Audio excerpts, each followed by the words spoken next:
recently where the Philippines is deporting people or asking them to leave, and then they got to get their paperwork together and come back. And the irony was actually 3 different black women got kicked out of the country in the last week. And I'm saying here like, so the men getting rid of y'all in every country. But I was trying to figure out like what's going on with that. So I think I might have to cover that after I cover South Korea, because I told Michael I was going to cover South Korea because it's an interesting thing, and I could probably like finger it in there a little bit with our South Korea topic and kind of talk about it this Wednesday, because we're going to be talking about South Korea being better or worse than Japan, and I can kind of just like finger it in there about the black women getting deported from Philippines and why the people are being deported, if it's what the people are doing, or if it's what they're not doing, like not getting their paperwork done on time. Because a lot of people feel like, because in America, if you don't do what you're supposed to do, nobody's going to say anything. So there's no rush. But in other countries, if you're supposed to renew your paperwork by the end of the year, it might be a good idea to start 3 to 6 months sooner to get your paperwork renewed. If you don't, then you might not be able to leave, because if you leave without your paperwork being done correctly, they might not let you come back ever. So the goal is to stay on top of the due dates of what you're supposed to accomplish, so that any delays, they're not going to give you an extension, any delays in your approval needs to have. And if you're doing a rollover, if you're like a 3 month, 6 month, 9 month situation, and you have to do a rollover, you should start long before it's due. That way, if there's any delay in the approval and you can't be there without it being approved, that you are gone, or that it is approved long before it is due. You know what I mean? That way you stay on top of stuff. But people do what they do, and they procrastinate, and then it negatively impacts them. And then they get on social media, woe is me, why did I get put out of the country? Nah. I'm sitting up here like, shit, fuck that. If it's so good over there, bro, I'll be damned if I'm gonna not get my paperwork done on time. I would have like 13 different notifications on my phone letting me know every day, 90 days before it's time to renew it. And especially if it takes a while to get approved, I might start like 6 months ahead, 5 or 6 months ahead, and just start getting my paperwork together, because it ain't that much shit, you know. And then just turn it, if it's a repeat of last year's shit, right? Because nothing changed. Your standard of living is still your standard of living. So it's almost like filing your taxes. You just got to turn the paperwork in. I would have been done it. But that's what we do in the first half of the week, and then on the second half of the week we talk about relationship topics, personal development, which is what we're doing today, a personal development topic. Then we cover networking, socializations, how to promote yourself on your job, discussing severance packages, raises, promotions, retirement packages, everything to that effect, to lock you in to the best deals that you could, best rates that you could possibly get from your employer. And then, how to advertise and negotiate your business to expand on your business. The overall goal is to aid you in your ability to improve your personal life, so that you can spend less money in your personal life, to put less of a demand on your financial life, which then allows you to be able to focus on your money in your business life and make more money doing less work in your business life. I appreciate you, Steve. I know that this is like the best podcast anyone who wants to be successful has ever seen, because it's the only one on YouTube that is not devaluing somebody else for ratings. The whole core, because I am going to talk about when somebody fucks up. So if the women aren't doing it right, or if the men aren't doing it right, if the shoe is on the other foot, it's still not being done right. I come from a uniform perspective, so I always promote that, hey, it's wrong no matter who's doing it, and we need to put a stop to it. But I also always promote, by making change, we make change from first person accountability first and foremost. So I'm not going to blame somebody else for my lack of success. The first thing I'm going to do is I'm going to fix what I'm doing wrong in the situation, and then ask everybody else for their cooperation. So in any situation. It takes two of us to come together, but it takes more than two of us to fall apart, because everything all the way down to the cheating, there's more than one person involved. It's not just a person that decided to cheat, and it's not just an extra person in the relationship. The relationship is missing something, and that's why infidelity starts. And it doesn't matter what it's missing something. And the two people in the relationship are not trying to fix that, and that's one of the reasons why the infidelity starts. And the person that's being cheated on is only going to blame the cheater, but there's something there. There's something missing. Okay. And that's why we cover all of that stuff. Then on Sundays, we have the questions and comments from the fans where everybody who's anybody can come in and ask, as long as it's appropriate questions, appropriately structured, any question about anything, and we'll cover it, right? Everything from STEM topics to religion and politics, we cover it all. We cover the taboo topics on Sunday. So that's a full week, different topics every night of the week. And hopefully the internet stays good for us tonight so we can go ahead and cover tonight's topic, because we're going to be talking about how you are capable of maintaining your high standards as an individual, so that you are not ending up settling for less than what you believe that you deserve within respectable reason. And as we get into this, I'd like to ask you guys a question. Do you feel like, even right now, that you are stuck in a reoccurring nightmare? It's the same type of draining relationship that always occurs, just with a different person. The same feeling of being overlooked at work, or stuck in a career that just is fine. It's okay. It's not the best thing, but it ain't the worst thing, right? You can do better, but you're just not, right? You find yourself in situations where you keep attracting people who leave you emotionally exhausted, and you're consistently passed over for the opportunities that you truly want. This kind of lifestyle feels like a loop, a cycle of disappointment that you just can't seem to break. Well, what if I told you this isn't bad luck? It's not a curse. It's a filter. And right now, your filter is unconsciously set to mediocre. It is a setting that's been determined by your past, your fears, and what you think you deserve right now. So, in tonight's show, I'm going to share the one mental shift that will permanently change that filter. And we're not just talking about minor tweaks. We're talking about a fundamental upgrade to your internal guidance system. So you automatically start attracting the success and the relationships, as well as the lifestyle that you truly deserve, while repelling the toxicity for good. Michael says the luck factor, why some people are luckier than others, and how can you become one of them, by Max Gunther. Oh, that's a good book. I'm gonna have to look into that one. I personally have never thought about actual luck. You have skill, and then you have talent. I guess when the probability is outside of your favor and you still get it anyway, that people can call that luck, because it's unforeseen circumstances that's in your favor. But true luck, on the same magnitude as a miracle, is the opportunity that no one thought possible to succeed occurring, and you taking advantage of that opportunity.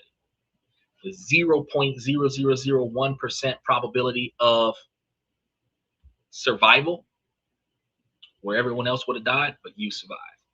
It's not luck. It's not fate. Took advantage of an opportunity. The 0.001% that you would have won, and you won, it's not luck. You saw an opportunity, and you took advantage of that opportunity. People are okay, like Michael. People are gonna say luck is created. If it's created, it's not luck. Luck is unexpected favoritism. You know, luck is unexpected reciprocity. If you have to create it, it is not luck. It is the uh, residual efforts paying you off. If you have to manifest your own luck, you have to put in effort into your own success. You have to underdog your way into a victory where 99.999% of people would have otherwise failed or quit. You are going to keep trying until you succeed. That's not luck. That's determination and grit. Special shout out to Battle Zone. That is not luck. You know, there is no luck involved in not giving up. There is no luck involved in thriving through turmoil. What old saying that I heard recently, that if you find yourself walking through hell, keep walking. Don't quit, because the luck of getting out of that, the luck of getting through that is because of the determination and willpower to not stop trying. It's not luck. That's motivation. And a lot of us need to find a way to get more of it. So some of you guys need to realize right now that your biggest problem isn't the talent that you have or the looks that you possess or even your intelligence, ladies. It is your standards. You've been conditioned to accept a life that is just good enough, a partner who is just good enough, a job that is just good enough. And this acceptance of good enough is the very thing creating the deep, nagging dissatisfaction that you feel every single day. And that accepting a partner that is just good enough is one of the main reasons why somebody will find themselves falling out of the relationship quicker than deceitful behavior, because they're not satisfied with the partner that they chose. Something missing. Michael says, I was lucky my dog was not ran over on the highway yesterday. That was luck. No. The people who saw the dog and decided not to plow him over were gracious. The dog seeing the vehicles and getting out of the way was instinct.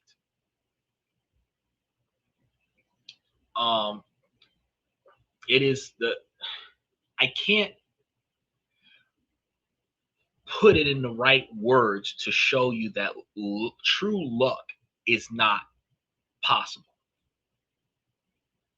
The probability of success is so low that no one believes that it will happen, and that is identified as luck. Surviving a car explosion is nearly impossible, but it is still possible. So when it happens, you are lucky. When it happens, you are blessed.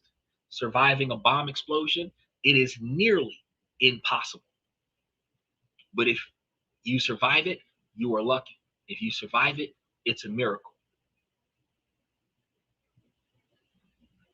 But the reason why you survive is because you positioned yourself in a way where the impact would not devastate you enough to end your life. It might have exploded the front of the vehicle and you were in the trunk. You didn't get caught up in it. The building might have came down. The building might have came down, but you were in an area that got caught by some cross beams and you didn't get crushed. You know, there is you tell me define luck. I'm gonna be honest with you. You need to define luck, because I cannot define luck, because every scenario that is called luck is a scenario that more than 99% of people could have failed it, but there is still a very slim possibility of success. But the possibility of failure is so high that no one expects success to occur. And because nobody expects success to occur, when success does occur, they call that luck and they call that a miracle. It's not luck. Probability of success is not luck. Right place at the right time. But right place at the right time is convenience. That's not luck. Right place at the right time is not luck. Even wrong place, right time is not luck. That's like saying that the guy that got murdered by the ICE officers on the side of the road was unlucky. That's like saying that the woman that got shot in her vehicle by an ICE agent unarmed, that's luck. That's unlucky. That's like saying that the Twin Towers were unlucky when they got bombed and blown down. No, that was circumstances. That's not luck, bro. Everything is conditional. There's such thing as real luck. Exactly. Special shout out to Nico from way back when. Nico has not been here in a hot minute. Special shout out to Nico. Nico got it, hit the nail on the head, and that's what I'm trying to point out. It's not luck. And a lot of times when we put ourselves in dating, we say, "Oh, well, we just got bad luck with women." No, you make poor choices with women. You've got a lot of people that talk about, "Oh, I just have bad luck with employment." No, you just don't fucking perform when they tell you to take your ass to work. Battlezone says, I personally think that luck does not exist. You're gonna labor under correct knowledge. Yes, exactly. I know you were trying to put that another way, and spell check kind of took over your sentence there, but you have to rely more on correct and accurate knowledge than just putting everything, because a lot of time people put it on faith and they put it on luck, they put it on karma. But really what it is the circumstances of the situation either being in your favor or out of your favor. And if you put enough effort, some situations you can change and some situations you have to ride that wave. But the outcome of your situation not being favorable is typically based on circumstances that are outside of your control. Because if you can control those circumstances and you put forth effort towards your success, you're not going to fail. Things you can't control is someone shooting you in the face. But things you can control is shooting someone in the face. The outcome, when it is in your hands, you're more likely to have a favorable outcome than what you would be if the situation was out of your control. Most people create their own luck. No, most people create positive outcomes, and then they call that positive outcome luck. He said, gotta disagree with you though, that woman was being disorderly, RIP to her, and Alex Perret was armed at a riot and refused to let go of his gun when it was being wrestled out of his hands. Oh no, no, Nico, you and I are on the same page with that. I never said that man should not have been shot or should have been shot. I said that he got shot, and according to Michael saying that luck is manifested, I'm saying that you would, if based on what he's talking about, that he would have to say that what happened to that man was luck. He was just unlucky, and what happened to that woman was unlucky. And you don't create your own luck; you create your own circumstances. So I completely agree with you, Nico. She wasn't doing what she was supposed to do. Because if you're moving a vehicle in front of a police officer, they're going to shoot at you. ICE agent or whatever, they're going to shoot at you. Everybody knows that. You do not put your car and drive and rev your engine up with police officers in front of your vehicle, because they're going to shoot you.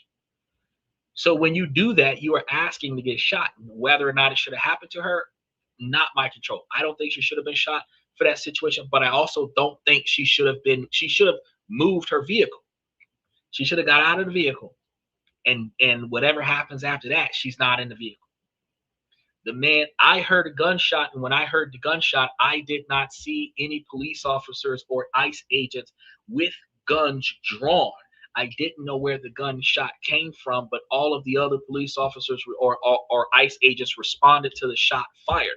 And again, I'm sitting here looking, trying to figure out where did the gun come from? Where did the first shot come from? So you providing me with new information that he had a gun in his hand in the riot. That's considered a hostile individual. So if he got murdered in the streets that day, as much as it is a shame that it happened to him, at the end of the day, he had that coming. He brought that on himself. I don't agree with his outcome, but he had that on himself. It is not luck. He said you create luck by being a player in life. You do not create luck. You change your circumstances. He said the more you put in, the more you get back. But that's not luck. The more positive decisions that you make, the more positive outcomes you're likely to have. That's not luck. That is the consequences of your actions. And when we say consequences, we typically imply that it's bad, but consequences can be good. The consequences are the results of what you already decided to do. Other people are going to see it as luck. Yes, I agree with you on that, Michael. Other people are going to see that as luck. But a billionaire with 35 felonies and not going to prison, instead becoming the president of the United States, that's not luck. He paid the right people to be in the right place so that nothing happened to him. But notice, a non-billionaire had 35 felonies and got 30 plus 1 years sitting next to Kelly, creating a new mixtape. Difference between the two, the billionaire had lawyers. The other guy didn't.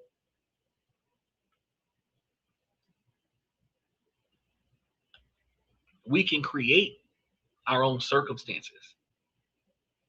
Oh, that's what you meant. He said, life is penalties and rewards. So she should have moved her vehicle. She should have stayed her behind out of their way. One thing I have been talking about with these folks out here, those ICE agents, as reckless as they are, got a job to do. And I don't agree with their job. But when 2 black SUVs with red and blue lights on them start going down the street, you take your ass home. Not now person in 2025 did not hear the call to 3. He did not hear the block is hot. What Lil Wayne told y'all back in the 90s, when them boys show up, we flee the scene. And when them boys are gone, we come back. When the hell did it change to when them boys show up, we fill the block? No. As soon as you see them red and blue lights, it should be a ghost town. So who's ever they coming to get shouldn't be you.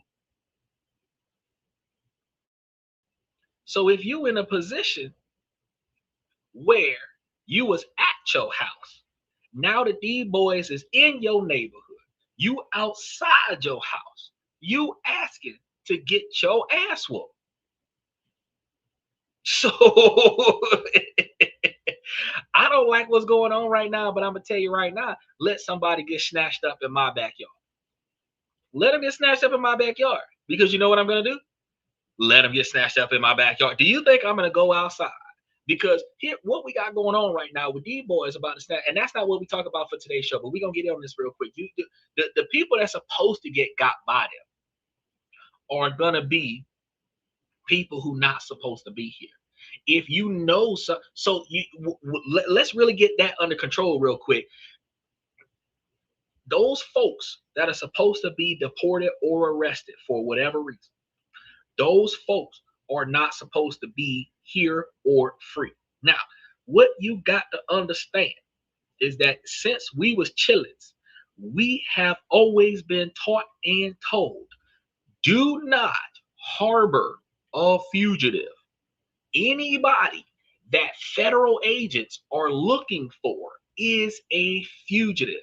While I do not have to rat you out as to where you is, I am not supposed to stop them from coming to get you. So once we know they own the block, it is my job to get the fuck out of the way so that they can do their job.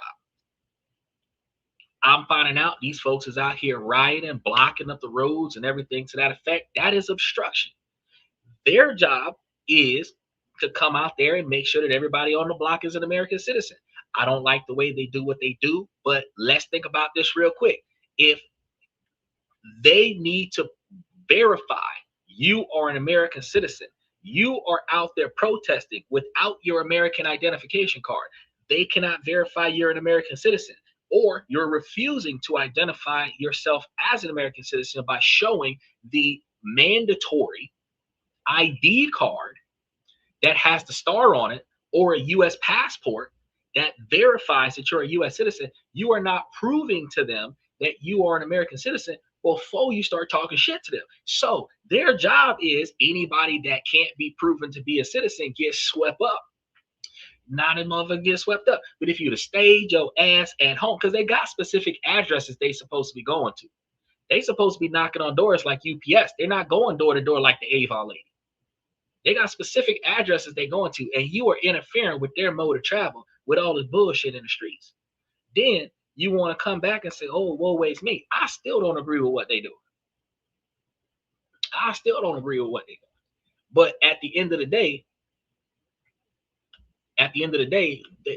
they're doing it wrong. You should be able to identify yourself as an American citizen first. Have your passport book around your neck and a clear plastic pamphlet or something open so that they can see you're a U.S. citizen. They'll let you protest all day long as you don't get in their way. You would have did better talking about something. I'm a reporter. I'm just videotaping. They won't tell you nothing, but you out there stopping them, protesting. I done seen enough videos with these jackasses standing in front of a car. If they would have ran you over, you'd have wanted to sue. But you standing in front of a government vehicle. Now, if we was watching a scary movie and that shit would have happened, we would have been in the movie theater talking about some shoot him. But because it's on social media, oh, they're not supposed to do that. When did the lack of accountability of the person that got become a thing?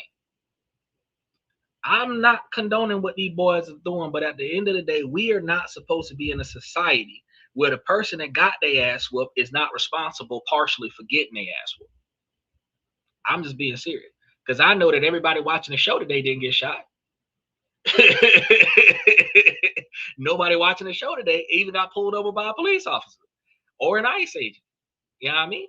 So the probability for us to avoid negative conflict is high. We just don't. Nico said, luck would be walking out of your house and stumbling upon a man willing to give you $1 million unconditionally. Oh, Publishers Clearinghouse. But even then, it's not luck, because you made the decision to go out of your house. Exactly. You are correct. Publishers Clearinghouse, they used to knock on your door and offer you $1 million. You signed up for the raffle for free. You didn't even have to buy anything. And they would show up to your house and offer you, he said, tattoo your information on your ass after they finish beating your ass. They'll be able to know who you is. But yeah, that's the cause to cure. Yeah. So we have to understand that we have to change our standards, and there's going to be a threshold where things pass from unbearable to acceptable, and that is the threshold that defines your reality, which is something we need to start working on in 2026 to improve. The problem is that for many of us, the threshold is dangerously low. It is set just above rock bottom, probably because we grew up in a life of rock bottoms without the people's champ. It's a standard born not out of aspiration, but out of fear. Fear of being alone, fear of failure, fear of asking for too much and getting nothing in return. Especially if you grew up in a household that didn't have enough to go around. The fear of asking for it too much and being shamed for asking for it, or the fear of asking for the bare necessities and being denied that, because the one other thing that we're going to have is the fear of rejection. And the fear of rejection of basic needs growing up is terrible. So what does this look like in real life? In a relationship, it's a partner who is emotionally unavailable, but you stay because at least they're not openly cruel to you. It's a friend who only calls when they need something, but you tolerate it because that's just how they are. It's the constant low grade anxiety of walking on eggshells and minimizing your own needs and accepting breadcrumbs of affection while convincing yourself it's a feast. It's a common psychological pattern for people with lower self esteem to be drawn to partners who reinforce their own insecurities, creating a devastating feedback loop of diminishing self worth. That means you're getting with a person that is going to enable your ability to feel bad about yourself. That ain't somebody else doing you dirty. That is you doing yourself dirty and then getting with somebody else that's going to co-sign on you doing yourself dirty. So y'all understand, ladies, this is a first person accountability discussion today. Y'all going to be like, damn, this is some real stuff. It is a mindset scenario. And everybody does it, men and women alike. You're going to find yourself in situationships. Y'all know what them situationships are like. Relationships where y'all don't identify yourself as a couple, but y'all fucking like y'all married. And that situationship never goes anywhere with people who are masters of ambiguity, where they give just enough hope to keep you invested, but never give enough commitment to give you the security. And you're going to accept that because at least you're not alone. You analyze their mixed signals and rationalize their inconsistent behavior because your standard is simply, I don't want to be alone, instead of I require clarity, consistency, and mutual respect. Y'all gotta understand, this is deep. This is deep. These are the parents who teach the kids to fear rejection are destroying their future. The parents who hate each other and stay together for the sake of the children are destroying the children's future because the children are watching this dysfunctional behavior and thinking that this is what love looks like. And the parents, in good interest for the children, don't want the kids to grow up in a broken home, don't realize that the children would have had a healthier lifestyle if the parents lived in separate houses and respected each other instead of living in the same house and disrespected each other. Having two adults in the same house doesn't give the child a healthy environment. And then the divorces, the custody cases, the visitation fights, the fights over money. You can't see your child till you give me more money. All this stuff. These children aren't growing up with the right dynamics. Michael gonna say it's her fault. It ain't just her fault. Typically, when the guy's in the friend zone with the friends with benefits, it's because the woman is okay with the sex, but not willing to have the relationship with the guy. But there are situations where there are men that will get into situationships with women that they're not really attracted to, where the woman does have feelings for the dude, but he wants to keep her a secret. Usually, it's an old dude with a wife that's dating a young chick that's doing more for him than what the wife is willing to do. And he's always telling the young girl that he's going to divorce his wife, but he ain't going to divorce his wife. Why the fuck is he going to ruin his empire for a piece of tail? So the dynamic happens on both sides. Yeah, that's right, Michael. Friends with benefits. And I discourage friends with benefits. I discourage the friend zone. If y'all don't like each other, y'all can hang out and be friends. Mutual acquaintances kind of thing. But if one of y'all got feelings for the other one, y'all need to not look at one another unless both of y'all are willing to commit to one another. So, at least we get the fuck, so I can have the fantasy of having the person that I want without actually having the person that I want. You would do better with a dirty video in the room by yourself and some tissue and some baby oil instead of out there destroying your emotional attachments like that. We actually had somebody talking to me earlier today about body counts and why body counts was so important. And I was talking about how the trauma from all of them body counts occur. And this female tried to jump up and swear to God that it's the man's fault for the female's trauma. But I'm like, wait, no, you voluntarily get into this physical altercation with this person, and when you not physical altercation, but this physical intimacy with this person. And every time you do that, you establish a physical bond with that person. And then you break that bond with meaningless sex. And each time you break that bond, that's trauma. You didn't have to fight each other. Y'all didn't have to punch each other. Y'all didn't have to curse each other out. Just because you slept with that person, you established an emotional bond. Then you broke that bond and slept with somebody else. That bond broken is inconsistency and lack of commitment, which leaves you emotionally damaged to believe that you are not going to maintain that consistency. You're going to do that over a period of time and develop a behavior. That behavior is going to lead to all men want is sex. That behavior is going to lead to I might as well get paid for it. That behavior is going to lead to I need to do a financial background check on this man and make sure that he got enough money to buy the things I want before I sleep with him. You are no longer valuing the character of the person because you slept with so many people that it ain't about that person's character. It is not about that person's virtue. It is not about building a life with that person. It is about you're gonna smash because you are okay with it, but you want to get something out of the deal too.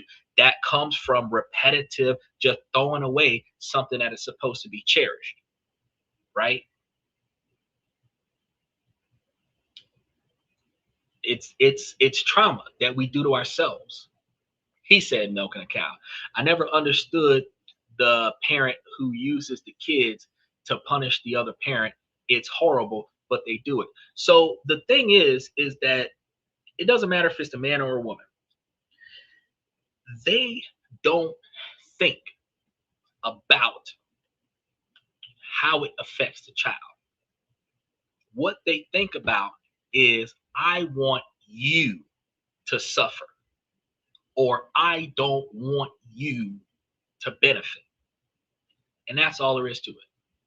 If I don't get what I want out of the deal, you get nothing.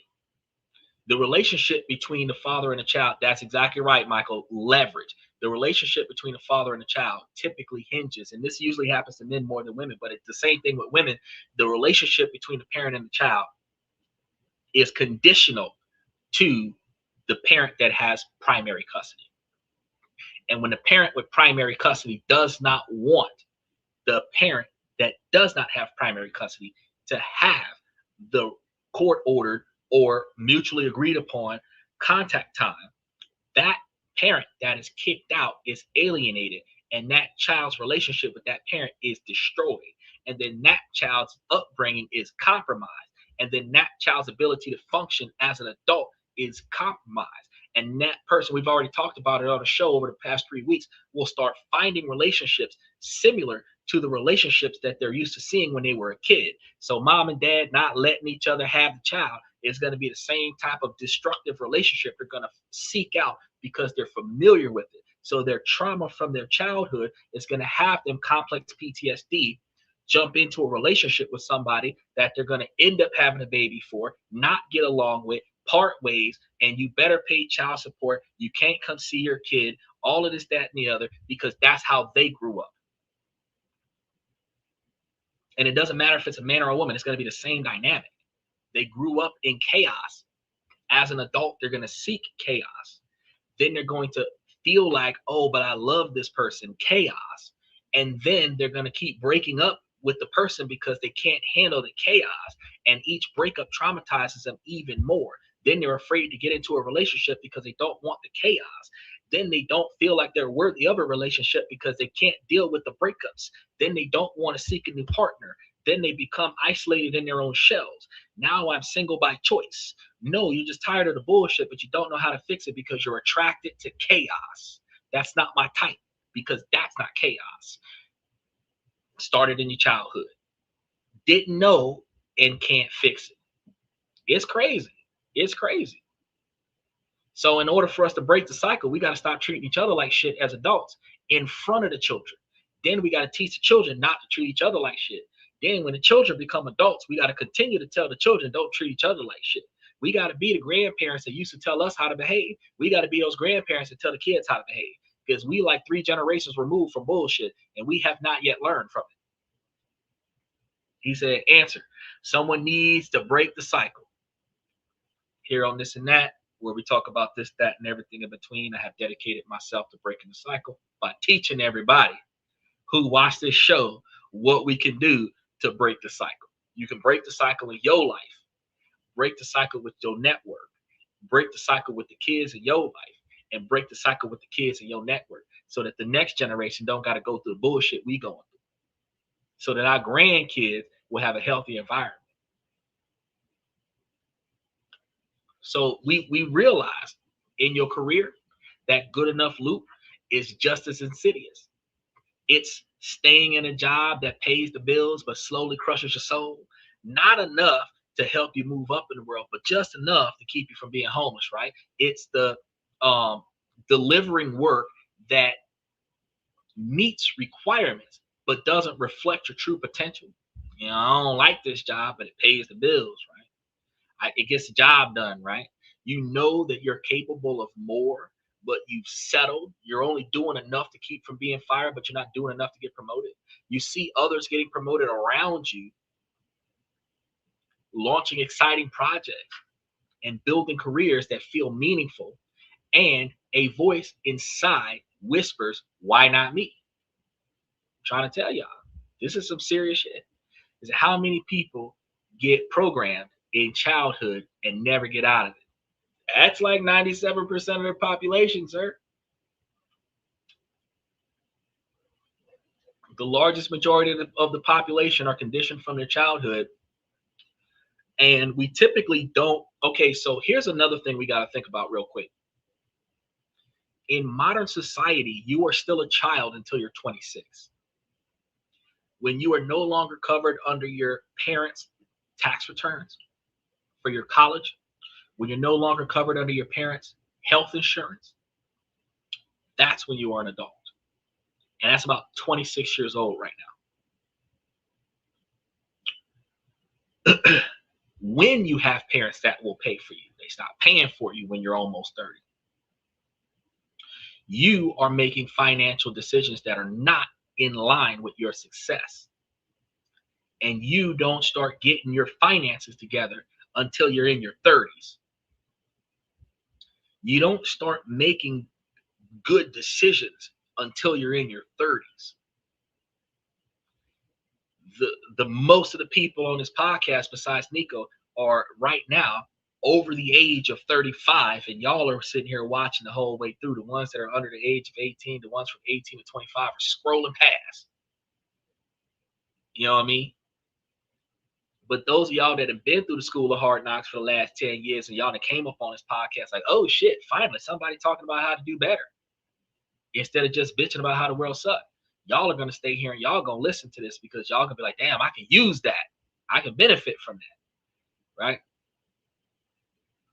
Exactly right. Most people are floaters in life, just enough to get by in life, but they're not satisfied with that. They want a better standard of living instead of Section 8, but they don't want to make too much money because they don't want to lose out on the free stuff that they get from the government.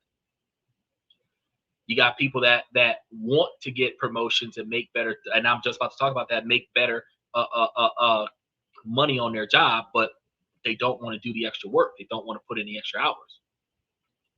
You got people that want better relationships, but they don't put in the effort. You got people that are afraid to succeed because they don't want to put the effort in maintaining that success after they've succeeded. The job that was destroying me, but if I needed the money and could not leave, you read my script. Bro, you got folks that have jobs that destroy their soul. They don't look for a better job. Everyone needs money, but we don't find another way to make that money legally, so we cannot leave. And that's why I'm reading your script. Because you don't have another way. Until I started talking about how you can start something up on the side for little or nothing and do it as a hobby on your computer and get paid for it and build your clientele up until you start making more money working for yourself than what you did working for somebody else. Then you can quit the job that you hate, do something that you love, and get paid for it. Nobody started thinking about that till I started talking about it over the past 3 years. You know, paying for your kids at 30, damn right. You're out at 18, get out, but you're still paying for them because they go to college, and you paying for the college, you paying for room and board. You got some kids that you kicked out at 16, 17 years old. They going to college. Now you're going to let them come live with you at 25, 26 years old because you want them to graduate from college at 32. So they still staying with you. They still a burden to you. I got a buddy right now that's 30, 31, going on 32, and he still live with his mama now. Full-time job. 1/3 of the income of the household still staying in his mama house. Fact is that we just don't have a choice. The cost of living is too high for one person to afford with anything other than $17,000 a month. I mean, not 17,000, $1,700 a month. $1,700 a week is what you got to pay for blue collar work for the working class. $1,700 a week, which is ultimately about $79,000 a year for you to be poor. That's a top end of poor, is almost $80,000 a year. That's the top end of poor. If you're making 50, you're poor. You're making 60, you're poor. Right? So you cannot afford to live on your own. You can't afford to live in a middle class lifestyle because you need to make 120 grand for that. There's no law that says as an adult you have to pay for your college degree. No, there isn't. But every private entity that offers you a college degree requires you to pay them to get it. So you can borrow money from the government. So the law isn't that you have to pay for the college degree. The financial agreement you have with the lender requires you to pay for the college degree. You could teach yourself all the stuff you need to know to get that college degree, and then just go and take the test. You technically can buy a degree offline. Y'all know that TV show Suits with the boy that did not pass the bar, but he was a damn good attorney. If you have the field experience, if you have the knowledge, it doesn't matter if you went to college. What matters is you can get the damn job done. We learn book smarts to get a job that requires a skill set that's not taught in a textbook. Then we got to get 5 years of on-the-job experience from an internship, working for free or working for less than part-time, to get the experience. So we just spent 8 years of our life in college to get a 4-year degree so that we could then spend 5 more years working for little or nothing so that we can finally have the years of experience and the degree so that we can get that $25 a year job, $25 an hour job, while we're working next to a dropout that started this job 20 years ago, making the same money we making. Times has changed. You're poor if you make billions, but in debt. As Donald Trump said, yeah, that's true. That's true. You're poor. That's why billionaires own nothing, control everything. You have $1 billion of debt, $1,100,000 of profit, you make $100,000 a year. But you've got 32 cars, you've got 10 houses, a yacht. You use it. You got whatever you need whenever you need it. That's the lifestyle of the rich. When you stop you stop bringing in as much money as you pay out, that's when they start going bankrupt. That's when they start considering themselves poor. Because we live in paycheck to paycheck, you poor. If you can't quit your job today and not have to worry about paying your rent for the 1st of February and the 1st of March without having to go back to work, you're poor. Just got to understand that. Accept it, and let's fix that problem. But the answer is going to be here that your professional standards have to be compromised because you've accepted that a paycheck is just enough, and that feeling uninspired Monday to Friday is just part of being an adult in life. So low standards are going to mean that you risk limiting yourself to average outcomes, right? So you don't ask for the raises, even though you are entitled to them. Then you resent the boss because they don't give them to you. You don't pitch the ambitious projects because you don't want to be the leader of the group. You just want to get by and get out and go back and play your GTA 6. You don't apply for a job that feels like a stretch for you, because you don't think that if you get the job, you'll be able to perform the job, but you know you want to do that job and you're not trying to gain the skill set to do that job. That FX is the reason why you have a job you hate, you need the money, and you can't leave the job because you did not develop the skill set for the job you want. And the skill set of the job you have does not transition over to the job you want. And you can't quit your job because you're going to take 6 months to a year to find another one and you need to pay your bills. So you end up saying, fuck it, I'll stay here. I'll resonate on this job. It ain't always going to be like that. That's the false sense of hope we always give ourselves. It's not always going to be like that. Why do I tell myself that without me trying, without me putting in any effort, that my life will not always be like this? Shit me, something's got to change. What experiment did you create in your science lab where all the variables stayed the same, but the outcome was different every time? Not now, nada. If every variable was exactly the same, the outcome was exactly the same. It's like Peaky and the Brain. Even though they tried something different every episode, they always tried to take care of the world or take over the world, but they always failed. What makes you think that they would have taken over the world faster if they never tried? What we had our whole childhood with Acme Labs and Pinky and the Brain, and that man ain't never, he got real close, but he never succeeded with taking over the world. But he tried something different every day. So how can we do the same thing every day that we can expect something new to happen in our life? Well, I just got to be lucky. I think that probably would be the only way luck would exist in life, is that you do absolutely nothing. But guess what? Personal circumstance. Somebody else watching you perform decides to provide you with an opportunity that you take advantage of. Still not luck, but putting your faith in something else, putting your responsibility in something else, allowing something else to aid you in your success because you're not willing to aid you in your own success. That is the reason why you're still the way you were 5 years ago, talking about it's not always going to be like this. It ain't. Eventually you'll die and you won't have to deal with it anymore.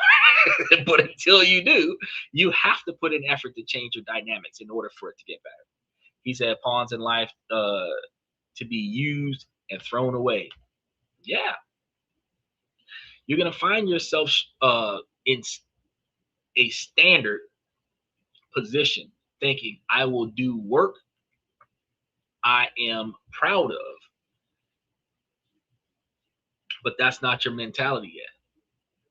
Currently, I will do what is required to not get fired, instead of I will do the work that I am proud of. Right? And this is going to be the hidden cost. It's not just about what you're getting, it's about what you're repelling. So your low standards are a broadcast to the world that you'll accept mediocrity. They tell draining people that you're a reliable source of energy, meaning that you're projecting out there that you don't mind being drained, and they don't mind draining you.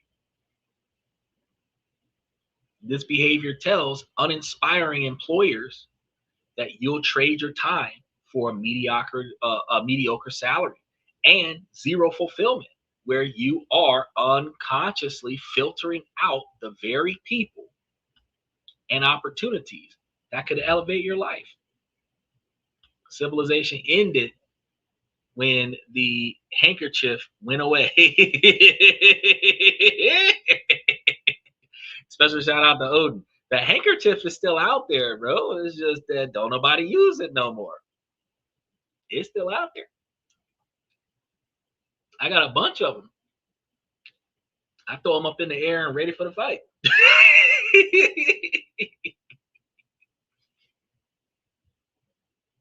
The real tragedy here, though, is the slow erosion of your self-respect. That's why everybody's all pissed off at road rage.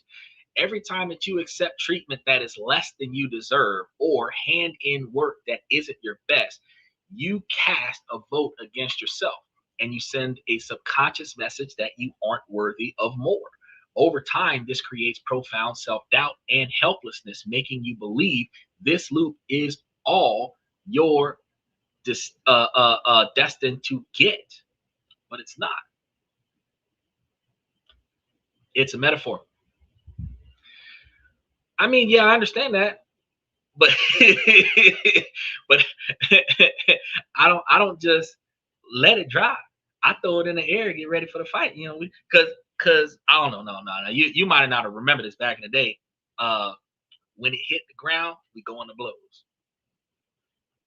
I'm ready for the fight. I'm ready to get in there. Other people are gonna let it give up. He's saying stop whining about life and make a change. Exactly what I'm saying. Stop whining about life and make a change. Stop blaming other people for your failure and make a change. So before we can rebuild this mindset, we have to bust a few myths. And when I say raise your standards, what's the first thing that comes to your mind? Because for many, it's an image of someone arrogant, demanding, and impossible to please. Someone lonely because their expectations are just far too high. And this is the biggest misunderstanding. And it's the lie your fear tells you to keep you small. So let's be crystal clear here. High standards have absolutely nothing to do with perfectionism. Exactly. I want to fight. Matter of fact, I had a woman ask me March of last year. She asked me, have you ever thought about not fighting? And my response to her was, I wish I had the kind of life that I did not have to fight. But as long as there's a fight to be fought, I will fight to my last breath. I will not be in a situation where I will be walked on, that I will be used, mistreated for any reason. I stand up for what I believe in, I do what I know is right, and I defend that by any means necessary. So if I don't have to fight, I'm not gonna. But if I have to fight, I will not back down. I will be the mortar of stand your ground. I will be the renamed version. It'll be changed from the Castle Doctrine to the Xander Doctrine. It'll be by any means necessary. Perfectionism is going to be a trap, though. And it's a trap rooted in fear and anxiety. A perfectionist believes some little mistake could cost them everything. It's rigid, brittle, and focused on an impossible, flawless outcome. It's the fear of judgment that makes you tweak a project for months without ever finishing it. It's demanding flawlessness from yourself and others, which strains relationships because nobody's perfect. A perfectionist is unhappy with themselves when an outcome isn't perfect. It's far above good enough. It's far enough with great. It's far enough with accomplishing your goal, but it just isn't quite perfect. Seeing it as a personal failure. High standards, on the other hand, are about healthy striving. They are flexible and rooted in self-respect, not fear. A person with high standards aims for excellence, not flawlessness. So when mistakes happen, they see it as a learning opportunity. They're unhappy with the outcome, not their fundamental worth, which pushes them to find more solutions. Secondly, high standards are not about being demanding or arrogant to others. I mean, being demanding and arrogant is just being a dick. That's a level of entitlement. That's not what we're talking about here. High standards are an internal framework. They're about you defining what you will and will not accept in your life. They're about the quality of your own actions, the non negotiable expectations for behaviors that you set, and the baselines of respect that you require for every engagement. Think of it this way: a person with low standards complains that their partner is disrespectful. A person with high standards calmly communicates that disrespect is a non negotiable expectation. And if the disrespect continues, they will remove themselves from the situation. The focus isn't on changing the other person, it's on maintaining your own well being. And it is an act of self preservation, not aggression.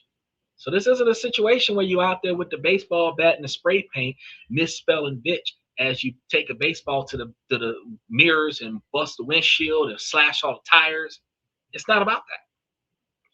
It's about making it clear that you will not tolerate negative treatment. You will not tolerate negative behavior. And yeah, you're right, Michael. It's going to be thinking outside of the box while valuing yourself in the process.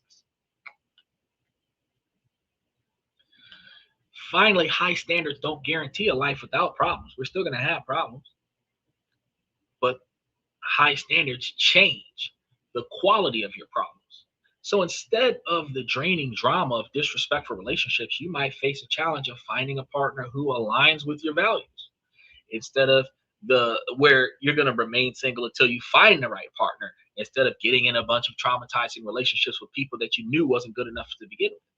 Instead of the soul crushing boredom of a dead end job, you might be faced with the challenge of learning new skills for the more fulfilling roles that you actually want. The problems become about growth, not stagnation. High standards don't eliminate difficulty, they elevate it. Don't expect people to put feathers in your nest.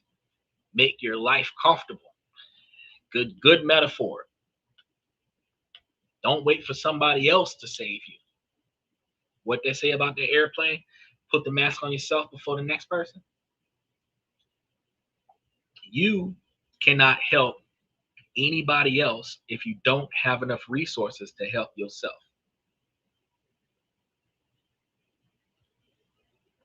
So let's let go of that fear that is raising your standards or preventing you from raising those standards, so that you'll be able to remove the arrogant and unloving position. The truth is going to be the opposite of what everybody is expecting.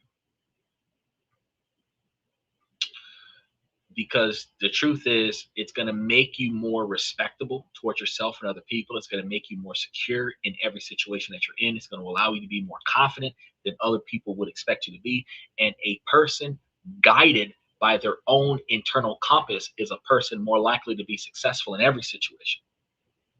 Even if you don't get everything you want out of the deal, it's not just about walking out with your pride and your respect from the people in the room. It's about walking out knowing that you are satisfied with the efforts that you put in that conversation, in that room, in that engagement. So how do we actually do this? Because I never find a problem without finding a solution. The core of it is one powerful mental shift. You must consciously redefine your minimum acceptable standards. It's not about chasing a distant, perfect ideal. It's about raising the baseline of what you accept day to day. You're shifting from unconsciously accepting what comes your way to consciously choosing what has a place in your life. And this is a process. We can break it down. 3 actionable steps: the audit, the architect, and the action. And if you've been here before, we've talked about some of these steps in minute, if not extreme detail.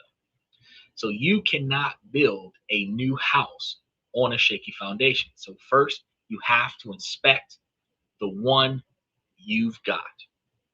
This means taking an honest look at what you are currently tolerating and become aware of your unwritten standards. No judgment, just observations. In your relationships, think about the 5 people you are spending the most time with and how do you feel after interacting with each one of them. Oh, yeah, make sure that you write this down. Put it into your mirror, put it on your fridge, utilize it as a visual aid. You're definitely right.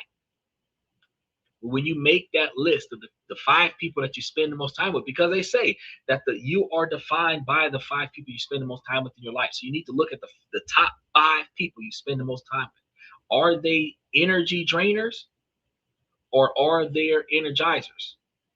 Are they respecting you or are they causing you anxious or anxiety? Write down the specific behaviors that you experience with these individuals, the behavior that you usually tolerate. Being interrupted when you're trying to communicate with them, having your feelings dismissed or devalued, always being the one to initiate contact. In your career, look at your current job. What's draining you about it? The work itself, the lack of recognition, a toxic colleague? Are you being paid what you're worth? Do you speak up in the meetings? Be specific. I tolerate my boss because my boss is taking credit for my ideas. It's allowing me to do what I got to do on the job, whatever. I accept a workload that consistently makes me work later because I need the overtime, whatever. In your personal life, how do you treat yourself? What's the quality of your self-talk? Is it kind or critical?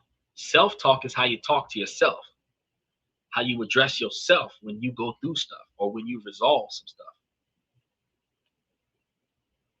What do you tolerate in your health, finances, or home environment? He says, I'm defined by one, which is me. That is true.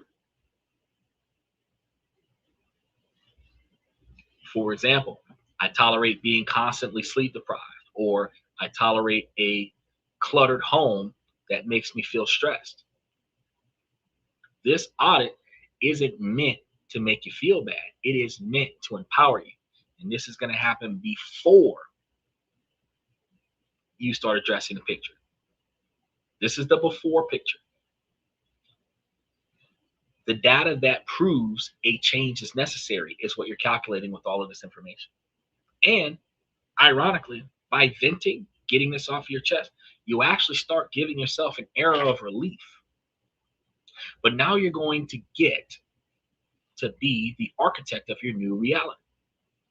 Don't try to change everything all at once. Instead, choose 3 core standards that will have the biggest positive impact on your life right now. You can pick one from each category, one from work, one from relationships.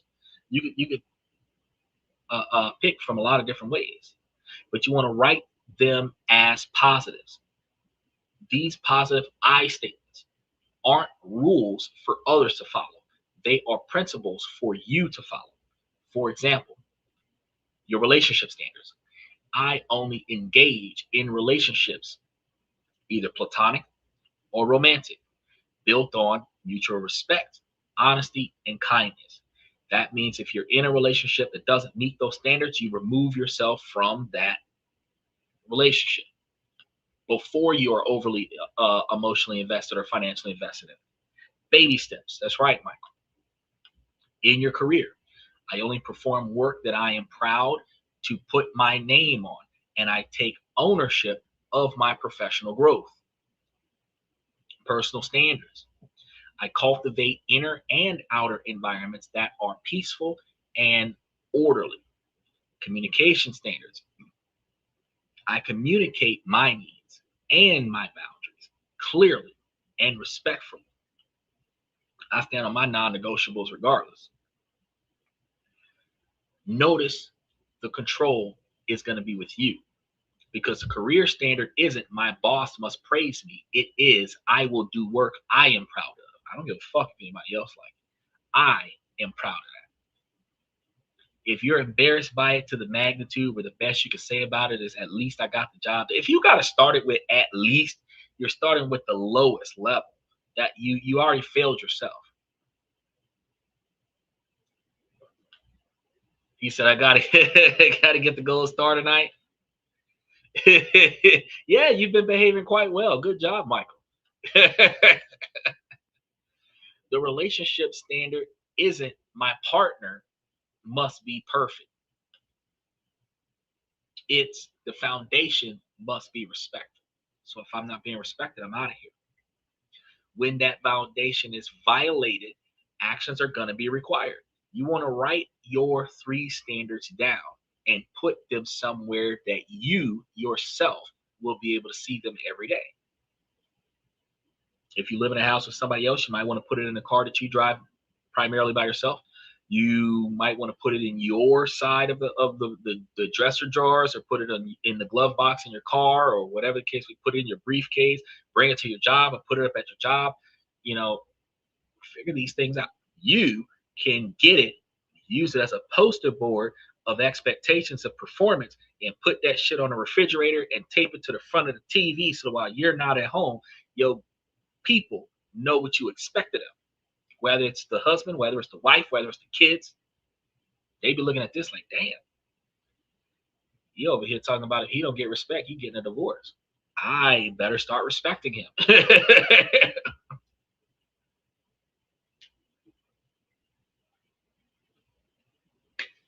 Your third step is going to be action. You want to turn standards into non-negotiable expectations. A standard without action is just a wish. And if I had one wish, I would not be going through this shit. Ray J didn't think about that. Y'all like and subscribe as y'all come through here. But this is where the mental shift becomes real. You have to translate your standards into concrete behavior and non-negotiable expectations for that behavior. For each standard, decide, what will I start doing and what will I stop doing? So let's use that standard.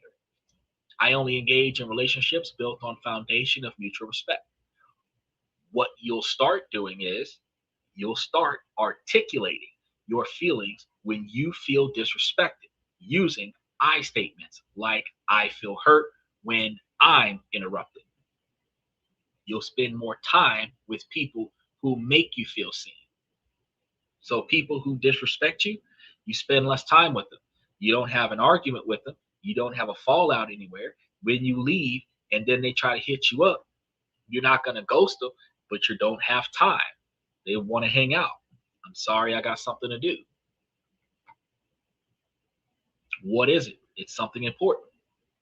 To yourself is, I have to keep my peace. But for them, it is, I don't have the availability for that bullshit. What you'll stop doing in this situation, you'll stop making excuses for someone else's consistent poor behavior. You'll stop responding to low effort, late night, you up text messages. You're going to cut that shit out. You're not getting any sleep. They get all the sleep they need. And one of the things, I know we got some people that get into relationships where their partner does not perform deliberately so that you'll get pissed off at the effort you have to do to fix their fuck up, so that you stop asking them to do it, which puts that responsibility on yourself. And now you've got more stuff to do. Your thought is, if my partner cannot perform to accomplish the task that I need done so that I can focus on the other things, that's not the type of partner that I want. Then your partner knows that if you cannot get the asset out of them, that you will get their ass out of your house. There's going to be some Isley Brothers stuff over here now. But you'll stop over explaining yourself when you set these non-negotiable expectations. I had a partner once before. I told y'all this story once before. I had a partner once before. Brand new truck. He used to drive around with the truck. And my dogs ride shoddy all the time. My partner wanted me to put my dog in the back seat. And I told my partner, this dog been here since my mama died. So you are going to either sit with the dog in the dog's chair, because that's the dog's chair, or you're going to sit in the back. She explained to me that I was prioritizing my dog over her, where I had this dog for like 8 years. She's only been here for 8 weeks, and she asked me to choose between my dog and her. It was a very, very quick decision because I got a second dog and got rid of her. It was like I packed up all of her stuff and put it out of the house. I'm not putting up with that. We have to prioritize our own expectations. A non-negotiable is an action that you take when a standard is crossed. If someone is constantly disrespecting you, the non-negotiable isn't to yell until they change. It is to stay calm. I am not going to continue this conversation while being spoken to in this way. And then end the conversation. They can talk for however long they're going to talk. You got nothing else to say. And they can't argue with themselves. Eventually, they're going to run out of things to say. And they're going to come back to you with, you ain't got nothing to say. You ain't going to answer yourself. I said earlier that I wasn't going to continue the conversation. So the conversation ended earlier. You don't even have to go anywhere. I'm not even entertaining the conversation. So the comments that are happening are not being registered because I checked out when I said I was done with the conversation.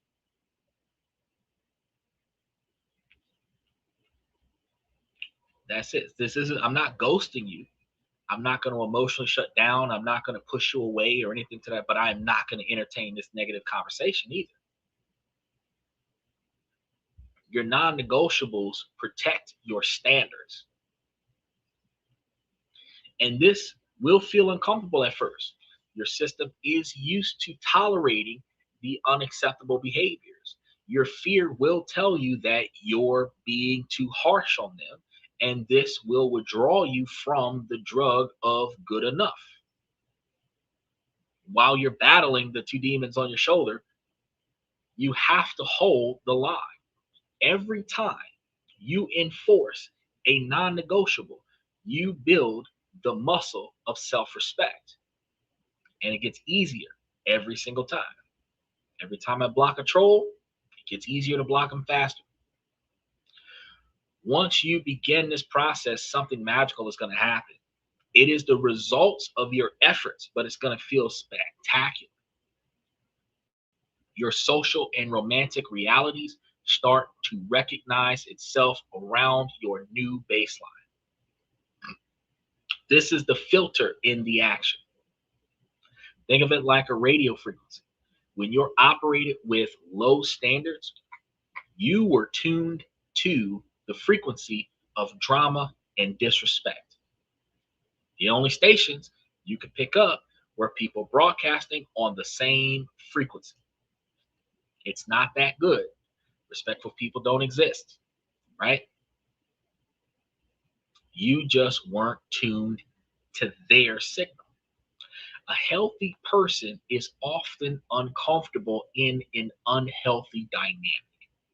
So when you raise your standards, you are consciously changing your frequency. You start broadcasting a new signal, one of self-respect, clarity, and integrity. And integrity is hard.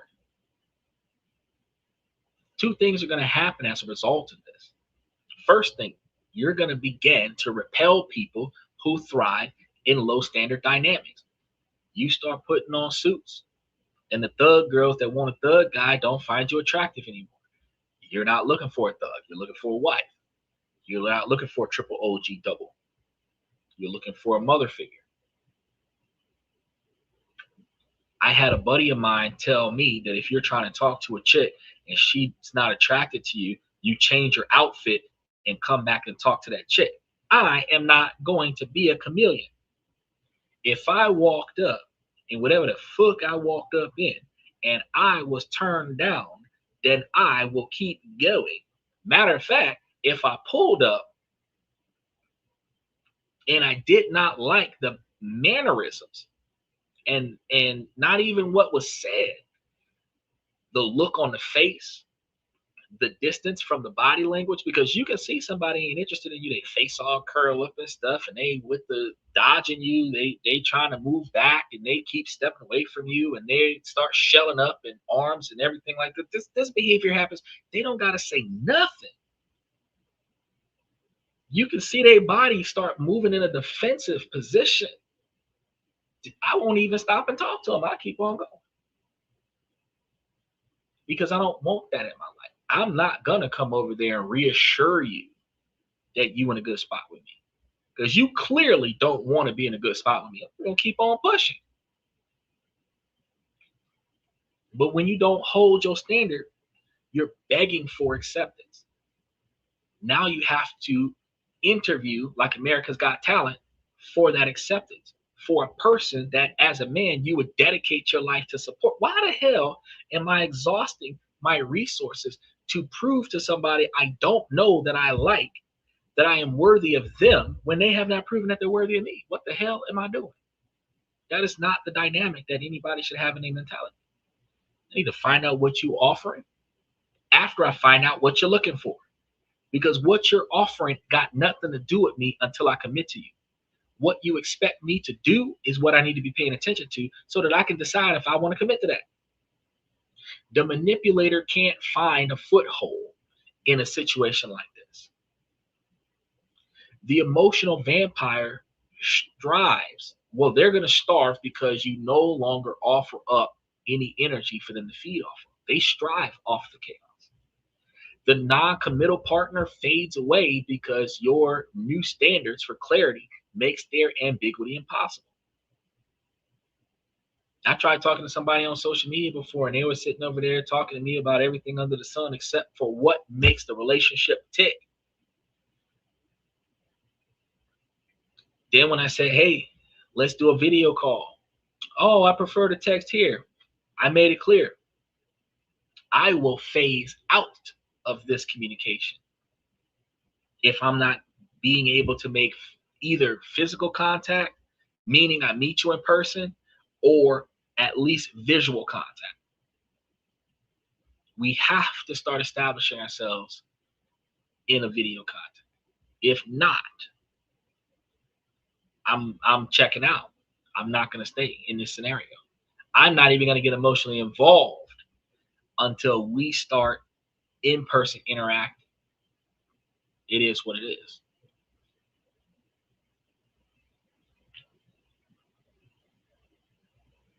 And putting a stop to this, it can feel like loneliness, but it's not.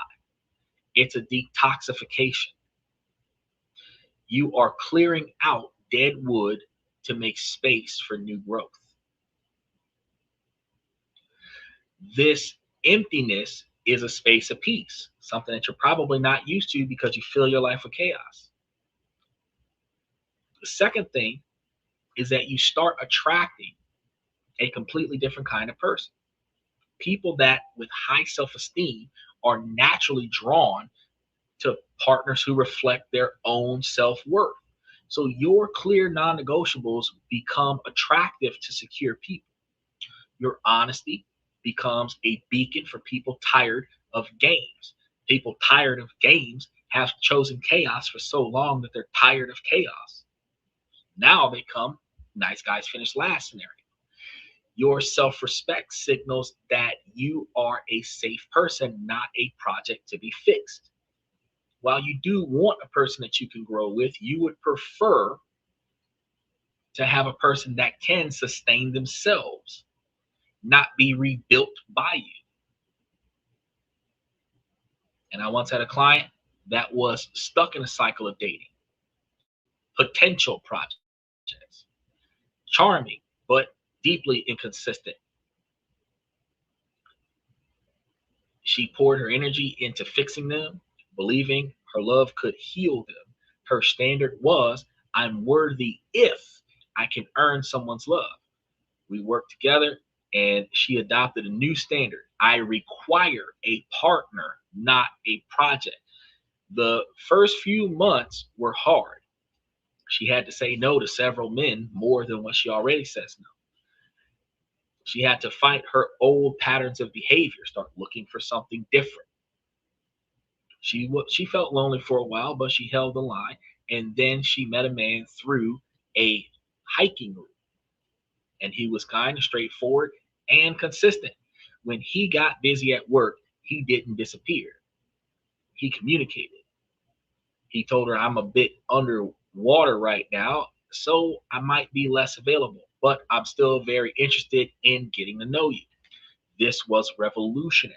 His clarity met her new standards. Their relationship blossomed on the calm ground of mutual respect.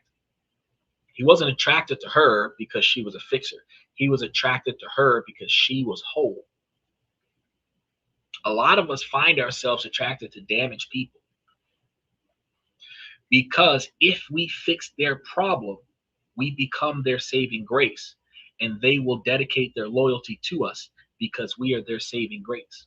But that is a relationship of convenience, and a relationship of convenience only benefits you while it is convenient. So if you are their saving grace, as long as you are treating the symptoms of their problem, they will keep you around. But when you have resolved their problem, they no longer need you because they didn't want you for who you were. They appreciated what you did for them, even though they don't appreciate you. And they allowed you to voluntarily take care of their situation until their situation was no longer a situation.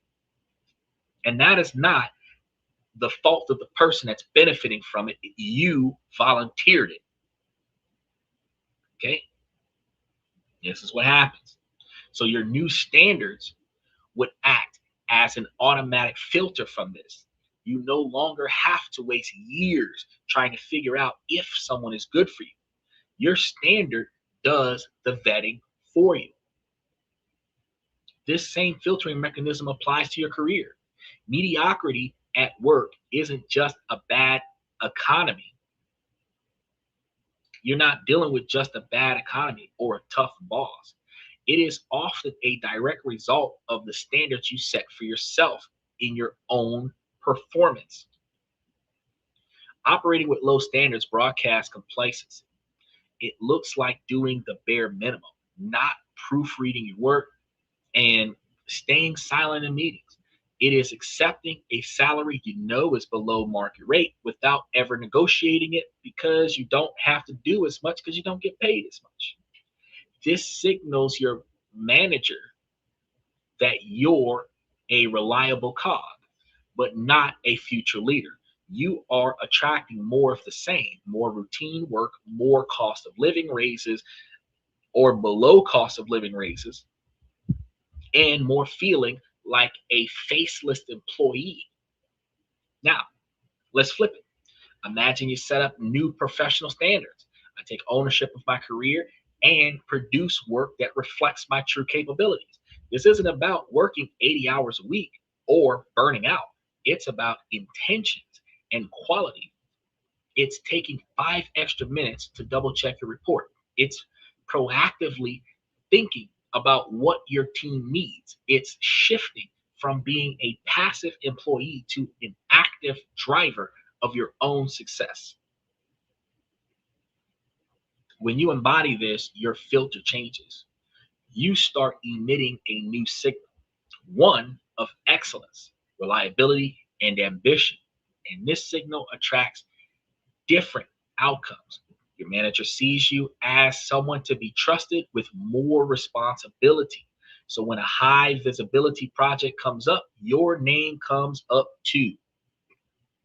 First thing on their mind. This aligns with a major shift in the job market, where employers are increasingly prioritizing practical, demonstrated skills over general qualifications. A high standard for your work naturally leads you to develop new skills because you'll need them to meet your own bar for excellence. Not about pleasing your boss.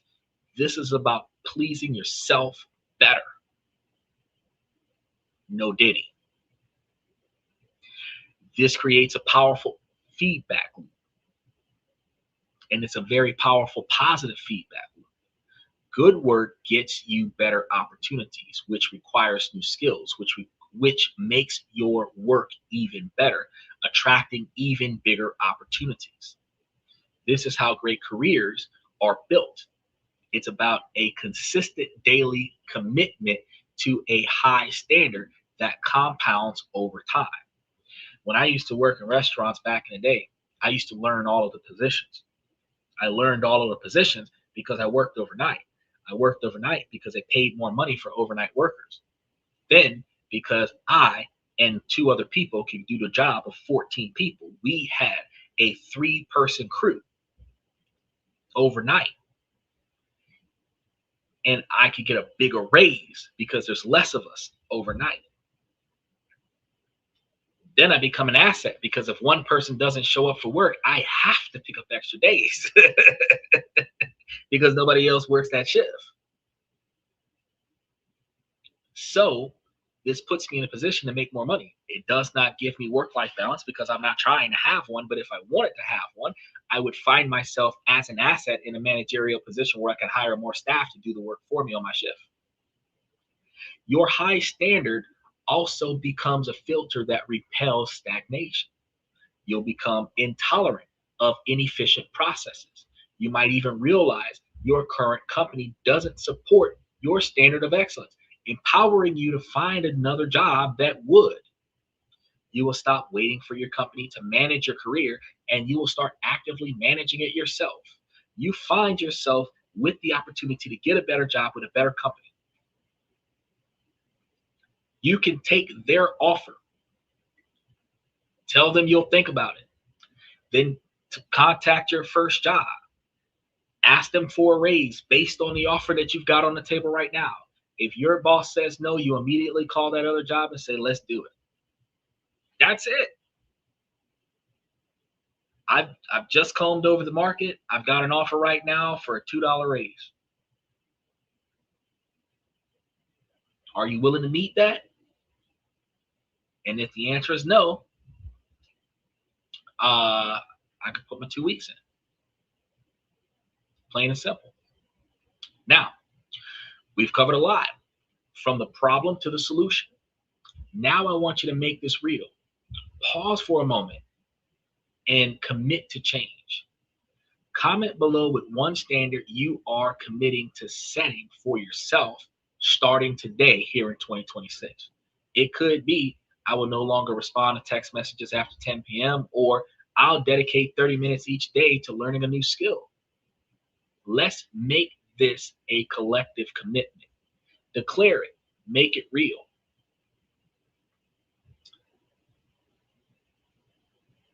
So, what is it like to live on the other side of this shift? If we're looking at the other side of the situation, because this is not a fairy tale where we're in a land without problems, but the very texture of your daily life will be transformed. The most profound change is the emergence of a grounded confidence, which eliminates hypervigilance.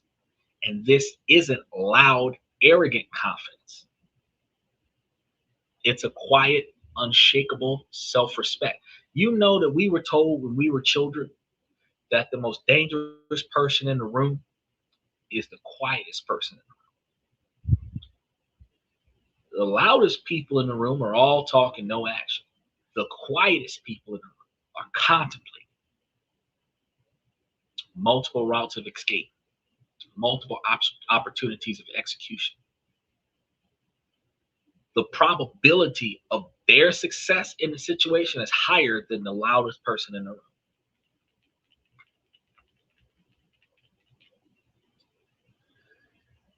You want to make sure that you have an unshakable self-respect that comes from keeping the promises that you make to yourself. Every time you hold a non-negotiable expectation for behavior or deliver your best work, you build trust with yourself. You prove through action that you are worthy of respect for yourself.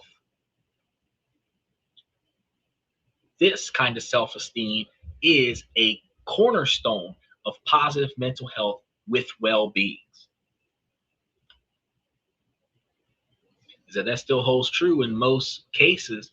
The one who has no need to speak has nothing to prove. You're right. But you also understand that the one who has nothing to say has everything that they're going to have the most things that's going to get done. You talk about what you're going to do all day long. I'm going to do this. I'm going to do that. If you do this, I'm going to do that. The quiet person's going to walk away. When the quiet person comes back, actions happen.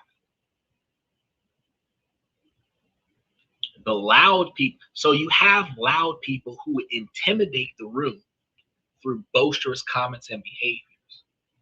Get into a fight. Oh, I'm going to the trunk to get my, because they're afraid of the people they're fighting.